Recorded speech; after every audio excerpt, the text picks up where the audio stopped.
അപ്പോൾ നമുക്ക് പറയാൻ വന്ന വിഷയം എന്താണെന്ന് വെച്ചാൽ ഇപ്പോൾ ലൈവിലൊരു കോൺവെർസേഷൻ നടന്നത് സായും ജാസ്മിനും തമ്മിലുള്ളൊരു കോൺവെർസേഷനാണ്. നമുക്കറിയാം ഇവർ രണ്ടുപേരും പുറത്ത് ഭയങ്കര ഫ്രണ്ട്സാണ്. അപ്പോൾ സായ് തന്നെ കൺവേ ചെയ്യുന്നുണ്ട് ഈ ജാസ്മിൻ്റെ ഇപ്പോഴത്തെ വുഡ് ബി ആയിട്ടുള്ള അഫ്സൽ എന്ന് പറഞ്ഞാൽ നിങ്ങൾക്ക് എല്ലാവർക്കും അറിയായിരിക്കും. അഫ്സലായിട്ടുള്ള വോയിസുകളും കാര്യങ്ങളെല്ലാം പുറത്ത് വന്നിട്ടുണ്ട്. ഇത് കേട്ടതും ജാസ്മിൻ ഷോക്കായി. അഫ്സലിൻ്റെ വോയിസ് എങ്ങനെ യൂട്യൂബ് ചാനലിലോട്ട് എത്തി, പുള്ളിക്കാരൻ തന്നെയാണ് കൊടുത്തത്. അതുപോലെ തന്നെ അഫ്സലിന് ഉണ്ടാകുന്ന ഒരുപാട് ജാസ്മിനെ പറ്റിയുള്ള ഒരുപാട് പ്രഷേഴ്സ് കാര്യങ്ങളെല്ലാം തന്നെ സായി വളരെ വ്യക്തമായിട്ട് തന്നെ ജാസ്മിനോട് പറയുന്നുണ്ട്. അപ്പോൾ ജാസ്മിന് 90% ഒരു ഐഡിയ കിട്ടിയിട്ടുണ്ട് പുറത്ത് എന്താണ് സംഭവിക്കുന്നത് എന്നുള്ളത്. പിന്നെ അതിൽ കുറച്ചും കൂടെ ഡീപ്പായിട്ട് സംസാരിക്കാമെന്നാണ് സായി ഈ ജാസ്മിനോട് പറയുന്നത്.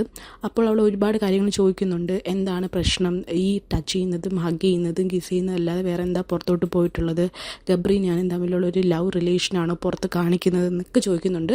പക്ഷേ സായി പറയുന്നത് നമുക്ക് കുറച്ചും കൂടി ഡീപ്പായിട്ട് പിന്നെ ഒരു കോൺവെർസേഷനിലോട്ട് പോവാം എന്നാണ് പറയുന്നത്.